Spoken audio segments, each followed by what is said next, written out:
Hello friends, most welcome to Hindi the easy way. Hindi the easy way में एक बार फिर से आप सभी का स्वागत है, हार्दिक अभिनंदन है।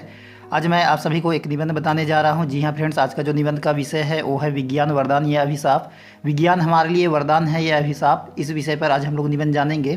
तो फ्रेंड्स, वीडियो शुरू करने से पहले आपसे एक छोटी सी विनती है कि यदि आप नए व्यूवर्स हैं तो कृपया आप मेरे चैनल हिंदी द इजी वे को जरूर सब्सक्राइब कर लीजिए, क्योंकि इस चैनल पर सभी चीज़ों को रटाया नहीं बल्कि समझाया जाता है, इसलिए इस चैनल को सब्सक्राइब करना ना भूलें। तो फ्रेंड्स, देर न करते हुए आइए आज का वीडियो शुरू करते हैं।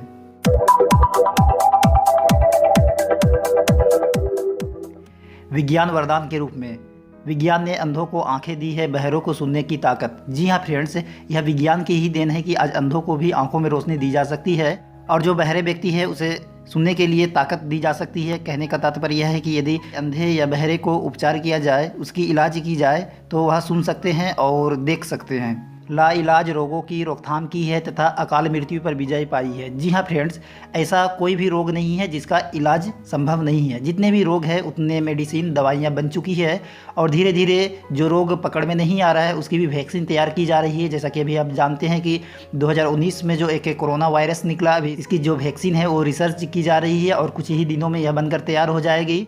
विज्ञान की सहायता से आज का युग बटन युग बन गया है और लोग आलसी हो गए हैं। जी हाँ फ्रेंड्स, टेक्नोलॉजी है वो जब आगे बढ़ गया तो लोग जो है वो धीरे धीरे आलसी हो रहे हैं। सभी चीज़ वह मशीनों के माध्यम से करना चाहते हैं ताकि उसे परिश्रम करना ना पड़े। जो मनुष्य है वह धीरे धीरे आलसी हो रहा है।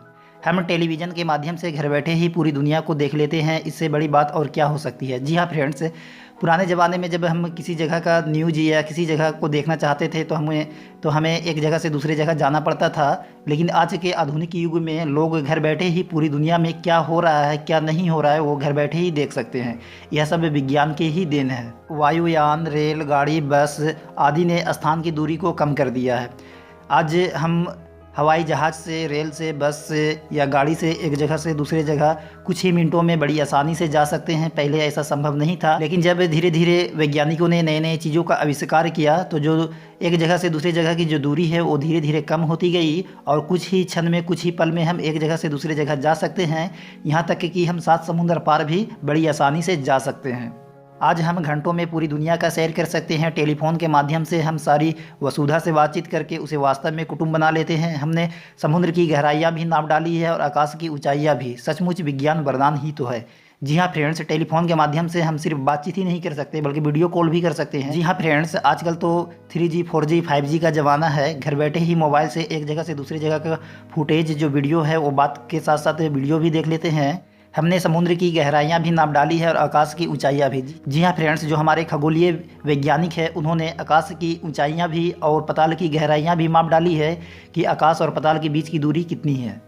तो फ्रेंड्स, इन बातों से हमें पता चलता है कि विज्ञान हमारे लिए वरदान है, विज्ञान हमारे लिए अच्छा है। तो फ्रेंड्स, विज्ञान जिस प्रकार हमारे लिए अच्छा है, वरदान है, उसी प्रकार यह हमारे लिए बुरा भी है, अभिशाप भी है। तो कैसे, आइए जानते हैं।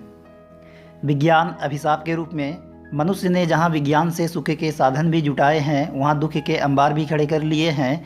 विज्ञान के द्वारा हमने बम, बारूद, तोप, मिसाइल, परमाणु बम तथा अन्य ध्वंसकारी अस्त्र शस्त्रों का निर्माण कर लिया है। वैज्ञानिकों का कहना है कि अब दुनिया में इतनी विनाशकारी सामग्री इकट्ठी हो चुकी है कि उससे पूरी दुनिया को अनेक बार नष्ट किया जा सकता है। तो फ्रेंड्स, जैसा कि जानते हैं कि जितने भी देश है वह अपनी सुरक्षा के लिए तरह तरह का जो अस्त्र शस्त्र है उसका निर्माण कर लिए हैं और यह पूरे मनुष्य के लिए, पूरी दुनिया के लिए बहुत ही हानिकारक है। यदि इसका इस्तेमाल किया जाए तो पूरी दुनिया को अनेकों बार नष्ट किया जा सकता है। आप समझ सकते हैं कि जो एटम बम है, इसका यदि उपयोग किया जाए तो पूरी दुनिया को अनेकों बार नष्ट किया जा सकता है। इसलिए इससे हमें बच के रहना चाहिए। इसके अतिरिक्त प्रदूषण की समस्या बहुत तेज़ी से फैली है। नित्य नए नए रोग पैदा होते जा रहे हैं। आज कोरोना जैसे रोग ने पूरी दुनिया में अपना पैर पसार लिया है। यह वायरस गंदगी से ही फैला है। वैज्ञानिक प्रगति का सबसे बड़ा दुष्परिणाम मानव मन पर हुआ है। पहले जो मानव निष्कपट, निस्वार्थ, भोला, मस्त और बेपरवाह था, वह अब छली, स्वार्थी, चालाक, भौतिकतावादी तथा तनावग्रस्त हो गया है। उसके जीवन में संगीत गायब हो गया है। धन की प्यास जाग गई है। नैतिक मूल्य नष्ट हो गए हैं। तो फ्रेंड्स, कहने का मतलब है कि मनुष्य ने जितने सुख के साधन जुटाए हैं उतना दुख के अंबार भी खड़े कर लिए हैं। आज जो हमारे सुख के साधन है उसी के माध्यम से जो प्रदूषण है वो फैल रहा है। जैसा कि हम जानते हैं कि हम कार से एक जगह से दूसरी जगह बड़ी आसानी से जाते हैं, या ट्रेन से या हवाई जहाज़ से, लेकिन उससे जो निकलने वाला धुआं है वह पूरे वायुमंडल को प्रदूषित कर देता है। हमारे लिए सांस लेना बहुत ही दुभर हो जाता है। जैसा कि आप लोग जानते होंगे कि दिल्ली में प्रत्येक वर्ष का जो वायु प्रदूषण है वो दिन प्रतिदिन बहुत ही ख़राब होता जा रहा है, क्योंकि वहाँ जो ट्रैफिक है, वहाँ जो यातायात के साधन है बहुत ज़्यादा है।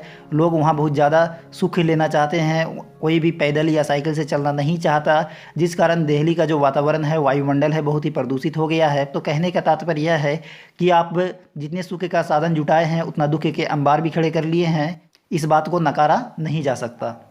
और इसका जो प्रभाव है मनुष्य के मन में भी पड़ा है। आज लोग धीरे धीरे आलसी हो रहे हैं, स्वार्थी हो रहे हैं, चालाक हो गए हैं, भौतिकतावादी हो गए हैं। और पहले जो पुराने ज़माने में जो मानव, आदि मानव में देखा जाता था कि वो निष्कपट थे, निस्वार्थ थे, भोला थे, मस्त थे, बेपरवाह थे, लेकिन आज व्यक्ति अपने आप को बहुत चालाक, स्वार्थी और भौतिकतावादी समझने लगा है और वह तनावग्रस्त हो गया है। वह हमेशा टेंशन में रहता है। पहले के व्यक्ति तनावमुक्त रहते थे, आज के व्यक्ति जो आधुनिक युग के व्यक्ति है ज़्यादातर तनावग्रस्त ही रहते हैं, उसे टेंशन ही होती है। उसके जीवन में संगीत गायब हो गया है, धन की प्यास जाग गई है। सभी धन के होड़ में आगे दौड़ रहे हैं कि हमारे पास बहुत से ज़्यादा धन हो जाए, हम देश के सबसे अमीर व्यक्ति बन जाए। इसी दौड़ में लोग गलत कदम भी उठाते जा रहे हैं, जिसका जो प्रभाव है वो सिर्फ विज्ञान पर ही नहीं पड़ रहा है, पूरे हमारे समाज, देश और पूरे विश्व में पड़ रहा है। जो मनुष्य है वो नैतिक के जो मूल्य है उसमें जो नैतिकतावादी है वो भूल चुके हैं, और धन कमाने की होड़ में वह गलत कदम उठाने के लिए बिल्कुल तैयार हैं। अब आते हैं निष्कर्ष के रूप में। वास्तव में विज्ञान को वरदान या अभिशाप बनाने वाला मनुष्य है। जैसे चाकू से हम फलों का स्वाद भी ले सकते हैं और किसी की हत्या भी कर सकते हैं, जैसे आग से हम रसोई भी बना सकते हैं और किसी का घर भी जला सकते हैं, उसी प्रकार विज्ञान से हम सुख के साधन भी जुटा सकते हैं और मानव का विनाश भी कर सकते हैं। अतः विज्ञान को वरदान या अभिशाप बनाना मनुष्य के हाथ में है। जी हाँ फ्रेंड्स, जैसा कि हम जानते हैं कि चाकू से फलों का स्वाद भी लिया जा सकता है और किसी को चाकू घोंप कर उसकी हत्या भी की जा सकती है या गला रेत कर हत्या भी की जा सकती है। आग से हम लोग रसोई का उपयोग करके खाना बनाते हैं और आग से किसी का जो आलीशान है बंगला है या किसी का मकान है वह भी जलाया जा सकता है। तो कहने का तात्पर्य यह है कि विज्ञान एक तरफ जहाँ हमारे लिए वरदान है, वहाँ दूसरी तरफ वह हमारे लिए अभिशाप भी है। विज्ञान जहाँ हमारे लिए एक तरफ अच्छा है, दूसरी तरफ बुरा है। तो फ्रेंड्स, विज्ञान को अच्छा या बुरा या वरदान या अभिशाप बनाना मनुष्य के हाथों में होता है। आप उसको कैसे यूज करते हैं या मिस यूज करते हैं, उसका परिणाम आपके हाथों में है। आप यदि अच्छे से यूज कीजिएगा तो आपके लिए वह अच्छा रहेगा, यदि आप बुरे तरीके से यूज कीजिएगा तो वह आपके लिए नुकसानदेह भी हो सकता है। तो फ्रेंड्स, उम्मीद करता हूं कि आज का वीडियो आप सभी को पसंद आया होगा। यदि अच्छा लगे तो आप मेरे चैनल हिंदी द इजी वे को जरूर सब्सक्राइब कर लीजिए, क्योंकि इस चैनल पर सभी चीज़ों को बहुत ही सरल तरीके से समझाया जाता है, इसलिए इस चैनल को सब्सक्राइब करना ना भूलें। फ्रेंड्स, जैसा कि जानते हैं कि मेरा एक और एजुकेशनल चैनल है TRM एजुकेशन, उस चैनल को भी आप सब्सक्राइब कर सकते हैं, क्योंकि इस चैनल पर जितने भी कवि, लेखक, साहित्यकार, आलोचक जितने भी है उसके जीवन परिचय बताए जाते हैं। तो इस चैनल के साथ भी आप जुड़ सकते हैं, सब्सक्राइब कर सकते हैं। तो फ्रेंड्स, आज का वीडियो यहीं तक। धन्यवाद। Thanks for watching Hindi the easy वे। आपका दिन शुभ हो।